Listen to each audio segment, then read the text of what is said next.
కూడా పక్కన పెట్టి మీరు అరెస్ట్ చేస్తుంది. మరి అట్లా అరెస్ట్ చేసేది ఉండేనా? ఎంక్వైరీ లేకుండా, ఈ డిలే లేకుండా ఇమీడియట్గా ఒక కేసు దొరకగా దీంట్లో ఎల్ఐఎంఎల్ఐ పేర్లు ఉన్నాయో ఎమ్మటే లోపటేస్తారా? నీకు ఆ రైట్ లేదు. నువ్వు ముఖ్యమంత్రి అయినా లేకపోతే మంత్రి అయినా సరే ఆ రైట్ ఉంటే బాగుండు. కాబట్టి ఈరోజు వాళ్ళు ఏంటంటే డిఫెన్స్ కొరకు ఈ బొగ్గును, ఈ జిల్లాలను వాడుకుంటారు. ఈ టెండర్లకు సంబంధించి ముఖ్యంగా ఎప్పుడైతే సీఎం బావమరిది గారి పేరుని వీళ్ళు ప్రస్తావించారో బొగ్గు టెండర్లకు సంబంధించి వెంటనే దాన్ని పక్కకి తీసుకెళ్లడానికి ఇప్పటిదాకా కొంత కామా పెట్టిన ట్యాపింగ్ కేసు తీసుకొచ్చారన్నారు. మరి సీఎం బావమరిది గారు లేరా? స్వయంగా సృజన్ రెడ్డి గారి పేరు చెప్తున్నారు కదా వాళ్ళు. ఇప్పుడు మనం ఇప్పుడు అలకేట్ అయిన ఒక 4 బ్లాక్స్ గురించి మనం చర్చిద్దాం. ఇప్పుడు ఫస్ట్ టెండర్ ఏంటంటే VKOC 1 కొత్తగూడెం. ఇది దీన్ని పాల్గొన్న బిడ్డలు సుమారు 7 సంస్థలు పాల్గొన్నాయి. అందరికి సైట్ విజిటింగ్ పర్మిషన్ ఇచ్చినాం కాదు, ఇచ్చిండ్రు. ఎవరు? BRS.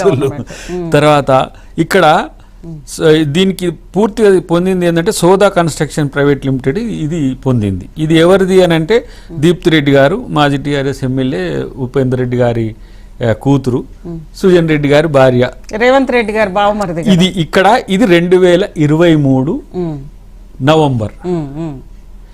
మరి ఇప్పుడు ఇక్కడ ఇచ్చింది ఎవరు? ఇక్కడ టెండర్ ఎవరి కాలంలో అయింది? కాంగ్రెస్ పార్టీ ఫ్యూచర్లో వస్తుంది, వచ్చినప్పుడు మళ్ళీ రేవంత్ రెడ్డి గారి బావమరిదికి ఇవ్వాల్సి వస్తుందని ఇచ్చిండ్రా? ఇట్లా ఇంతకే ఆయన బావమరిదా కాదా? కాదని ఒకవైపు ఎవరు కాదని ఎవరు అనడానికి లేదు. బట్ ఇక్కడ ఎవరి కొత్తగూడెం ఏ జిల్లా, దీప్తి రెడ్డి గారు ఎవరి కూతురు వచ్చిందనేది ఒకటి. ఇది మీరు ఎందుకు ఇచ్చిందని మరి మేము అడిగితే, సుజన్ రెడ్డి గారికి పందాల ఉపేందర్ రెడ్డి గారి అల్లుడు ఏబట్టి ఇచ్చిందా అని మేము అడిగితే కాదు కదా. వాళ్ళ అకార్డింగ్ టు దేర్ ఏమంటారు క్రెడిబిలిటీ, లేదంటే ఆ సంస్థకు ఉన్న బిడ్లు పాల్గొన్నారు కదా ఎంతమంది, 7 సంస్థలు దీంట్లో మీరే ఇచ్చిండ్రు. ఇక రెండోది అంటే పారదర్శకంగా ఇచ్చినట్లే కదా. అదే బద్ద శత్రువుగా ఉన్న రేవంత్ రెడ్డి గారి బావమరిదికే BRS మీరే కదా ఇచ్చింది, మేము కాదు కదా ఇచ్చింది. వాళ్లే పారదర్శకంగా. But he is the person of the TRS MLA అల్లుడు. ఇప్పుడు మీకు అనుకూలంగా రేవంత్ రెడ్డి గారు బావమరిది అవుతున్నాడు ఇప్పుడు. రెండవది కళ్యాణకని ఓపెన్ కాస్ట్ ప్రాజెక్ట్, ఇది మందమరిలో పాల్గొన్న బిడ్డర్లు 12 మంది, దీంట్లో ఎక్కువ మంది వచ్చింది. దీంట్లో కాంట్రాక్ట్ పొందిన సంస్థ express way RVSR 2 joint venture. ఇది వీళ్ళకు వచ్చింది. ఈ ఇల్లు ఎవరే అంటే కోమండ్ల దీక్షితరావు గారు, తర్వాత ఈయన ప్రతిమ శ్రీనివాసరావు మరియు వినోదరావు మాజీ MP వాళ్ళ మేనల్లుడిన. ఇక వినోదరావు గారు ఎవరో మీకు తెలుసు, BRSకి సంబంధించి. రెండోది. మూడోది RGOC 2 ఎక్స్టెన్షన్ ప్రాజెక్ట్. ఇది దీంట్లో 8 మంది టెండర్లు పాల్గొంటే అందరికి సైట్ విజిట్ ఉంది. కాంట్రాక్ట్ పొందిన సంస్థ C5 ఇంజనీరింగ్ ప్రైవేట్ లిమిటెడ్. ఈ C5 ఇంజనీరింగ్ ప్రైవేట్ లిమిటెడ్ ఎవరిదమ్మా అంటే నిశాంత్ రావు, మదన్ మోహన్ రావు. ఈ నిశాంత్ రావు, మదన్ మోహన్ రావు ఎవరంటే మాజీ ఎమ్మెల్సీ సుధాకర్ రావు గారి కుమారుడు నిశాంత్ రావు గారు. ఈ సుధాకర్ రావు గారు ఎవరే అంటే కేసీఆర్కు హరీష్ రావుకు దగ్గర బంధువు. ఇది కూడా TRS అంతే వెళ్ళిపోయింది. తర్వాత SRP OC 2 ప్రాజెక్ట్. ఇది పాల్గొన్న బిడ్డర్లు 12 మంది, అందరికి సైట్ విజిటింగ్ ఇచ్చిండ్రు. మరింత మంది పాల్గొనడానికి ఇంకో 2 రోజులు కావాలంటే కూడా టైం ఇచ్చిండ్రు. ఈ సంస్థ BRS ఇప్పుడు మురళీధర్ రావు గారికి దగ్గరగా ఉన్నది, వాళ్ళకు అనుయాయులుగా ఉన్నారు అని చెప్పేసి వాళ్ళకు సంబంధించిన సంస్థ ఇది. ఆయన పేరు లేదు కానీ వీరు కూడా కేసీఆర్ గారికి వీళ్ళకు దగ్గర బంధువులే. మరి ఒకవేళ కాంగ్రెస్ పార్టీ స్కామ్ చేయాలంటే TRS వాళ్ళకి ఇచ్చి స్కామ్ చేస్తుందా? ఎట్లా? మా వాళ్ళకి ఇచ్చుకోవాలి. వాళ్ళ టైంలో జరిగిన టెండర్లేమో మీకు ఇచ్చింది, ఇప్పుడు మీ టైంలో జరిగిన టెండర్లేమో వాళ్ళకి. మా టైంలో జరిగిన టెండర్లో కూడా ఇప్పుడు 9 కానీ ఇంకా వేరే చర్చ జరుగుతున్న వాటిలో కూడా ఏది సుప్రీంకోర్టు నిబంధనలకు వ్యతిరేకంగా ఎక్కడ జరగడానికి లేదు. ఇప్పుడు మీరిద్దరూ ఉన్నారు, మాకు సైట్ విజిటింగ్కి మాకు అవకాశం ఇవ్వకుండా మమ్మల్ని బెదిరిస్తున్నారు సార్ అని అనుకో, ఒక పేరు చెప్పండి. ఇక నేను అజితను నేను అప్లై చేసిన సార్, నా పేరు ఎందుకు ఒక్కళ్ళు అడుగుతుండ్రా? వీళ్ళ పార్టీ వాళ్ళకే వచ్చింది, వీళ్ళే మళ్ళీ సైట్ విజిటింగ్ చేయట్లేదు అంటారు.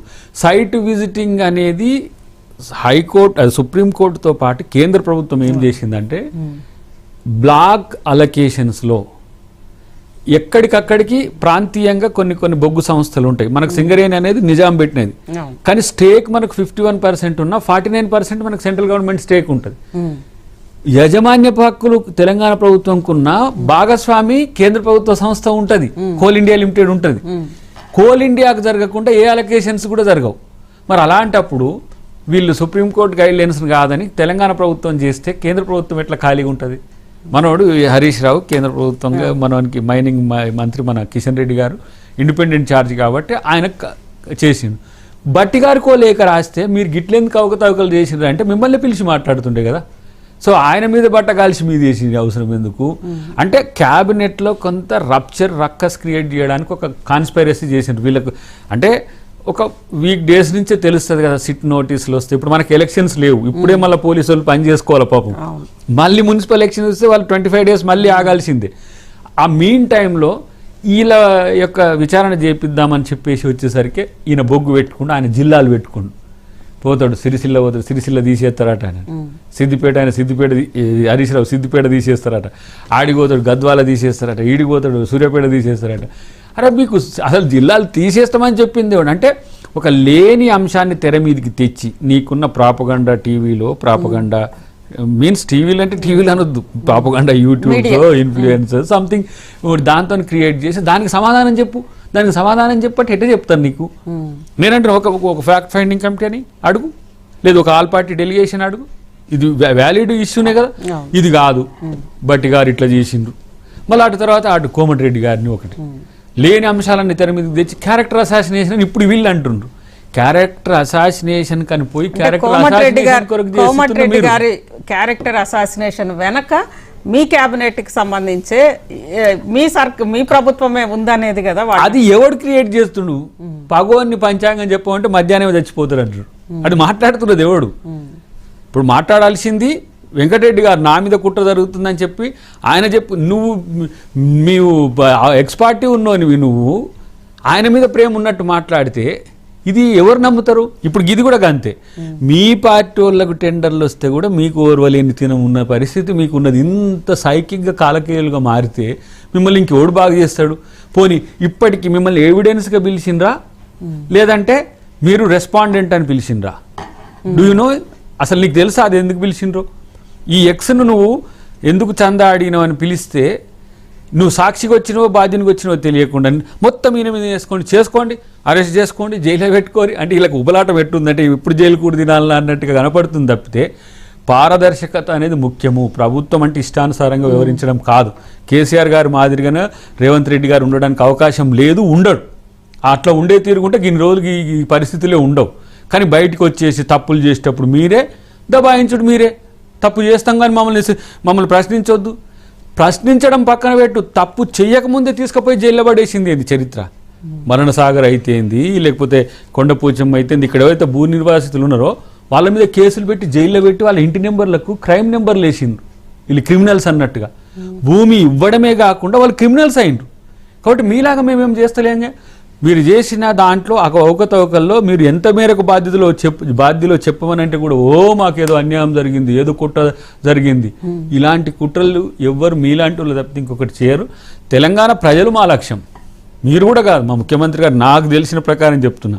ఇవన్నిటి వీళ్ళిద్దరి విషయాలు పట్టించుకోడు. వాళ్ళిద్దరిని ఆయన ఇంతకుముందు అంటుండే బిల్లారంగారు అంటుంటే అన్న మరి అంత అవసరం లేదు, ఏదో వాళ్ళు మాజీ మంత్రులు ఉన్నారు ఇట్లా అని చెప్తే కూడా వాళ్ళు అంతకంటే ఎక్కువ చీప్గా మెయింటైన్ చేస్తుండ్రు, అంతకంటే ఎక్కువ చీప్గా మాట్లాడుతుండ్రు. కాబట్టి వాళ్ళని పట్టించుకోవాల్సిన అవసరం ఏంది? వీళ్ళని ఎందుకు? ఇప్పుడు సిట్ ఒకవేళ అనుకుందాం, సిట్ ముఖ్యమంత్రి గారి మాటే లేకపోతే హోంమంత్రి మాటే వినాలనుకుంటే కేసీఆర్కే పంపిస్తారు కదా. వీళ్ళెందుకు? వీళ్ళతో అయ్యేదేంది పోయేదేంది? ఉత్తదే ఏదో మన డ్రామాలు చేసినట్టు చేస్తున్న ఇద్దరు ఏదో పార్టీని బతికించుకోవడానికో వాళ్ళు బతకడానికో మళ్ళీ వాళ్ళకు పడదు. బావమరుదుల మధ్యన కొట్లాట ఉంది, అన్నా చెల్లెళ్ళ మధ్యన కొట్లాట ఉంది, మరుదుల మధ్యన కొట్లాట ఉంది, తండ్రి కూతుళ్ళ మధ్యన పంచాయతీ. వాళ్ళ దాంట్లో వాళ్ళే చూసుకోలేక మా దాంట్లో కుంపట్లు పెట్టే ప్రయత్నం చేస్తే మా వాళ్ళు ఎట్లా ఉన్నారు? సమ్మక్క సారక్క కాడ ఎంత మంచిగా అందరూ క్యాబినెట్ అంతా మంచిగా కొలువు తీరినరో అప్పటి నుంచి వీళ్ళకి అసలు మనసుకు పడతలే. అబ్బా ఇట్లా ఉంటే వీళ్ళ ప్రభుత్వం ఇట్లా ఎన్ని రోజులు కొనసాగుతుందో మనకెట్లా అని ఒక డిఫెన్సివ్గా చేసింది అని నేను అనుకుంటా. మహా డిబేట్లో ఇప్పుడు చిన్న బ్రేక్ తీసుకుందాం.